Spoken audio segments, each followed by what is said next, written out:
Ce podcast a été commandé par l'Alliance internationale pour la gestion de l'eau de pluie dans le cadre de son projet pluie. Podcast pluie. La pluie. Podcast pluie. La pluie. Podcast pluie.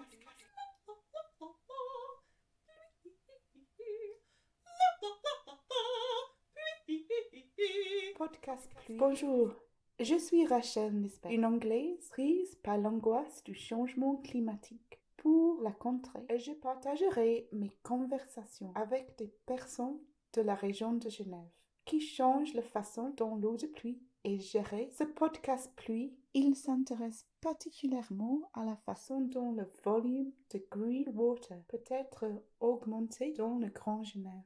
Green water, l'eau issue des précipitations atmosphériques qui est absorbée par les végétaux. Green water, qui est reconnu comme étant essentiel à la résilience de la biosphère et à la séquestration du carbone par les plantes. En 2022, le Stockholm Resilience Center a indiqué qu'il n'y avait plus assez d'eau green water dans le monde. Cependant, Francis Ponge, dans son poème La végétation, a déjà représenté la possibilité de créer un tissu de pluie fait de végétation qui puisse absorber les excès de pluie et amortir les sécheresses. Cela me rassure. La pluie. La pluie. Dans son poème La végétation, Ponge représente les plantes comme un immense laboratoire d'appareils chimiques conçus pour capter la pluie lorsqu'elle tombe et la conduire dans le sol. Face à cette métaphore, il me fallait absolument contacter le plus grand laboratoire de notre région, le CERN. Sonia Kleiner, chef du groupe environnement, m'a parlé de la gestion des eaux de pluie sur le site du CERN. Immense laboratoire. Sonia, le CERN est-il très impliqué dans la gestion de l'eau de pluie dans la région Grand Genève? Merci Rachel pour cette opportunité. Le CERN œuvre dans la région, dans le domaine de la gestion des eaux pluviales, mais notre priorité pour l'organisation est surtout de limiter la consommation d'eau, avec une gestion appropriée de l'eau pluviale sur nos différents sites. Le CERN a-t-il réduit sa consommation d'eau? Alors oui, en effet, le CERN a réduit sa consommation d'eau de manière très significative, mais sur plusieurs décennies. Donc moi, je travaille depuis 25 ans dans l'organisation. Et quand j'ai débuté, le CERN, en effet, avait une consommation d'eau à plus de 15 millions de mètres cubes par an, alors que 20 ans plus tard, on est plutôt à 3,2 millions de mètres cubes par an. Jusqu'au début des années 2000, on a opéré le LEP, ensuite le LHC. Maintenant, le LHC, ça fait bien plus de 10 ans qu'il est en opération, mais on n'a pas relâché nos efforts, on continue à optimiser cette consommation d'eau. Alors on a eu aussi un défi lié à la qualité, parce que des fois quand on réduit l'eau, on concentre un peu plus. Malgré tout, le CERN continue à relever des défis de qualité tout en optimisant encore et encore sa consommation d'eau. Donc avec cette machine, le LHC, le Large Hadron Collider, vous êtes positionné entre la Suisse et la France voisine, avec plusieurs rivières qui traversent le site. Et j'imagine, avec cette géographie, la gestion de l'eau de pluie du Seine doit avoir un impact sur nombreuses rivières qui coulent depuis la France vers le canton de Genève. Je pense à la Landon, la Versoix, l'Arve, le Lyon, le Nom d'Avril. Est-il très important pour le CERN de faire soin à cette chevelure des petites rivières grâce à une gestion prudente de l'eau? Alors, le CERN compte 8 cours d'eau dans lesquels on déverse depuis l'ensemble des sites. Alors, parmi ceux que vous avez cités, je crois qu'on n'a que l'Arve qu'on touche pas.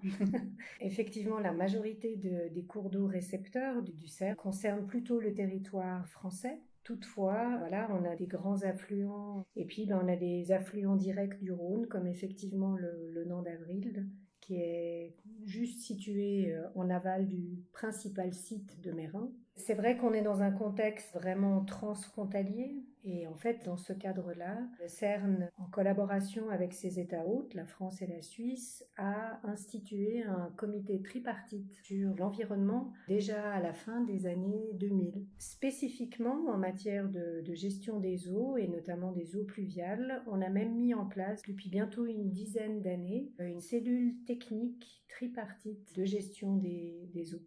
On traite effectivement un volet sur la gestion des eaux pluviales, notamment l'intégration de bassins de rétention pour réguler l'eau pluviale qui déferle sur nos sites en cas d'intempéries, et puis des aspects de surveillance en continu. Des rencontres qui sont devenues très importantes dans un contexte aussi de changement climatique, avec des cours d'eau qui souffrent depuis bien 2 décennies maintenant. La pluie, la pluie, pluie. J'aime cette image du CERN qui a un peu une office transfrontalier diplomatique. Vos projets d'absorption des eaux de pluie saisonnières sur le site du CERN contribuent-ils à la santé du Nord d'Avril? Alors, nous espérons que oui. Là, c'est aussi une longue histoire qu'on peut raconter. Le canton de Genève, donc l'Office cantonal de l'eau, a collaboré avec le CERN pour établir le plan régional d'évacuation des eaux ciblé sur le bassin versant du Nord d'Avril. Donc effectivement, Rachel, c'est un cours d'eau dans lequel nous déversons depuis le site de Meyrin. Et ce plan régional d'évacuation des eaux a été établi en 2014 par le canton de Genève et on a là aussi 2 fiches d'action qui concernent vraiment le CERN et qui ont été élaborées en partenariat entre le CERN et le canton. Une fiche qui est à nouveau un peu plus axée sur la qualité, mais une fiche qui concerne vraiment la quantité d'eau que nous déversons dans le Nord d'Avril. Donc là, on a eu des décisions récentes de la part de la direction du CERN pour aller de l'avant pour l'intégration de 2 bassins de rétention qui permettront de réguler l'eau de pluie que nous déversons depuis le site de Meyrin vers le Nord d'Avril. Donc c'est des projets qui concernent à peu près 3800 mètres cubes de volume de rétention d'eau de pluie qui devrait voir le jour d'ici 2029. Immense laboratoire. Et c'est des bassins qui vont être au ciel ouvert? Alors, suite à des études qui avaient déjà été initiées il y a quelques années en arrière, en fait, on avait identifié un potentiel de réutilisation d'un ancien bassin enterré qui servait anciennement à traiter de l'eau qui était acheminée par des puits d'eau souterraine de Peney, mais qui n'alimente plus le site aujourd'hui. Donc on va réutiliser ce bassin enterré qui a à peu près un volume de 2800 mètres cubes pour en faire un ouvrage de régulation d'eau pluviale. Donc celui-là, il sera enterré. Par contre, on a une étude en cours qui porte sur l'aménagement d'un bassin à ciel ouvert juste en aval de notre bâtiment principal, ce qui permettra aussi de favoriser la biodiversité, donc puisque c'est un bassin à ciel ouvert, d'intégrer des aménagements paysagers tout autour et aussi de supprimer un certain nombre de places de parking. Donc quelque part pour réduire aussi la surface imperméable du site. Immense laboratoire. La pluie, pluie. Pour moi, ça me paraît très important, ayant vécu dans cette région pendant 2 décennies et ayant été témoin de plusieurs sécheresses. Il me semble une démarche importante dans la région de restaurer des cycles hydrologiques naturels afin de maintenir des débits biologiques suffisants face aux étiages sévères. Et il me semble que le CERN joue un rôle important dans cette démarche par la gestion aussi de sa réserve foncière. Alors oui, effectivement, il faut savoir que on a environ 623 hectares de terrain qui sont mis à disposition par la Suisse et par la France pour les activités de l'organisation. Une majorité se trouve sur France, étant donné l'emprise de nos installations. Et par rapport à ces terrains, on a à peu près 116 hectares vraiment d'espaces verts, 136 hectares de zones boisées et de forêts, qui sont d'ailleurs en majorité à nouveau sur le territoire français et qui sont gérées en collaboration avec l'Office national des forêts. Ensuite, alors chose que le public n'est peut-être pas au courant, on a presque 260 hectares de terrain qui sont agricoles et qui sont sous bail avec des agriculteurs locaux. Donc si vous faites le calcul, par rapport à ces 623 hectares, on a quasiment 500 hectares de zones non bâties à gérer. Donc on joue un espèce de rôle dans la réserve foncière verte de cette région franco-genevoise. Je dirais aussi récemment, on a un plan d'aménagement, de développement de sites qu'on appelle le master plan à l'horizon 2040. Et ce master plan intègre une politique de préservation de la biodiversité et aussi une politique en matière de gestion d'eau pluviale. Et alors, ce master plan, vous avez parlé biodiversité et permet-elle aussi d'absorber l'eau de pluie et de contrer l'effet de îlots de chaleur sur le site du CERN?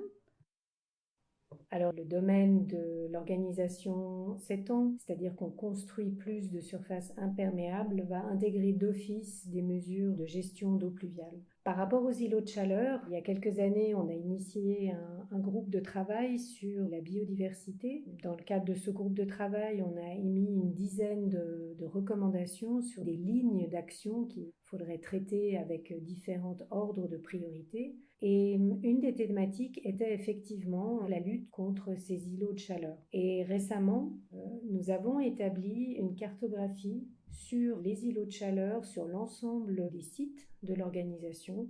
Et en complément, on a réalisé un plan potentiel de zones qui pouvaient accueillir des nouvelles plantations. Il faut s'imaginer que les zones bâties au CERN sont aussi truffées de réseaux qui sont plus ou moins souterrains.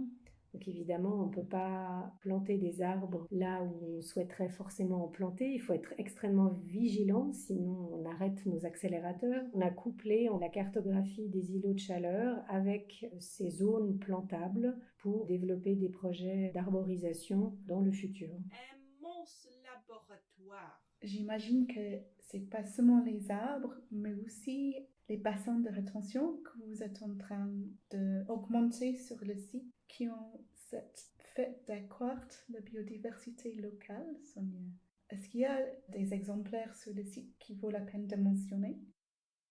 Alors oui, le CERN a réalisé depuis fin 2020 en fait 2 ouvrages principaux qui concernent le site de Prevessin. Donc fin 2020, on a finalisé la construction d'un ouvrage de rétention à ciel ouvert d'un volume de 6000 mètres cubes.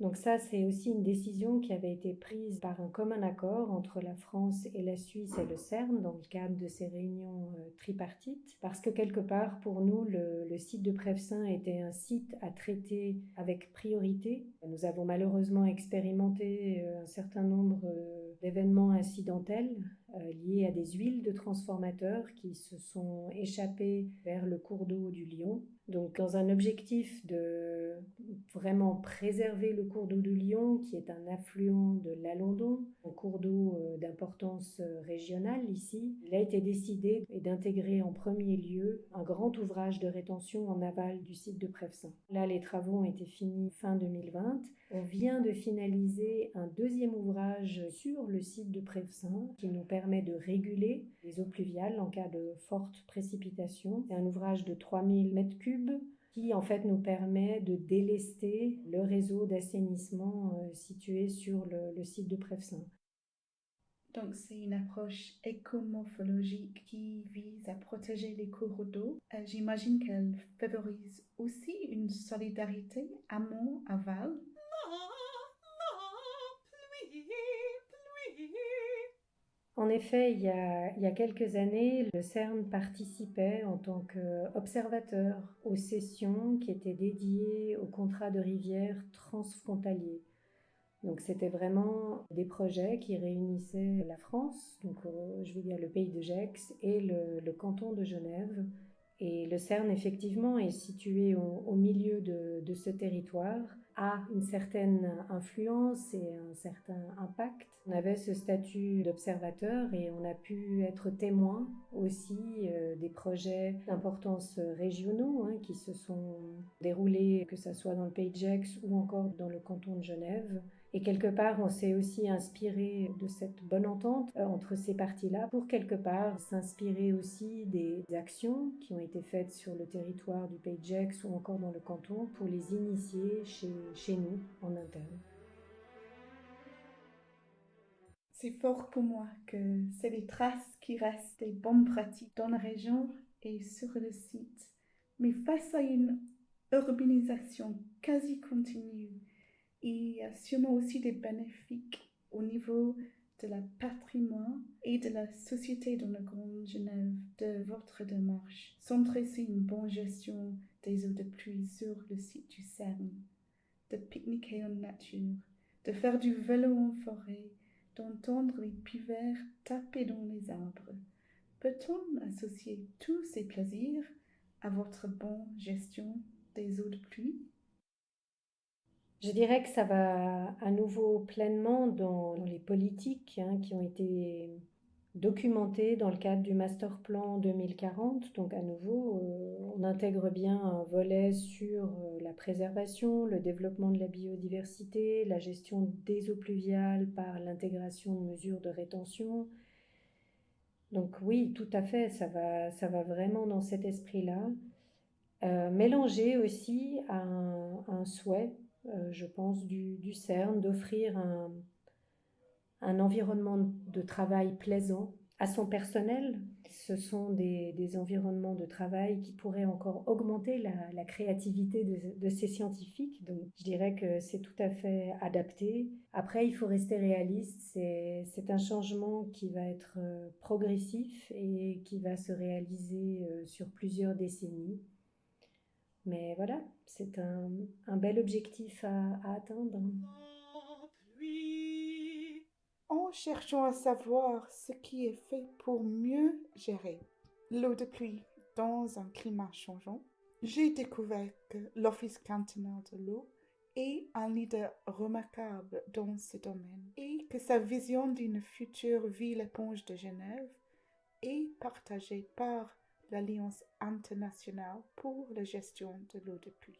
J'ai découvert que le CERN participe à cette conversation et crée activement une région éponge qui s'étend de la Suisse au pays de Gex en France. Pour découvrir comment vous pouvez participer à cette transition, écoutez notre prochain épisode.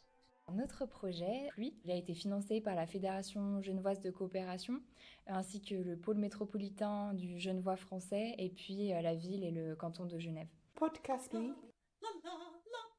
Podcast lui. Podcast lui.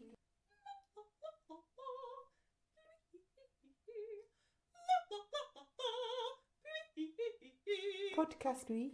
Le podcast Pluie a été produit par Le Puy, The Storywell.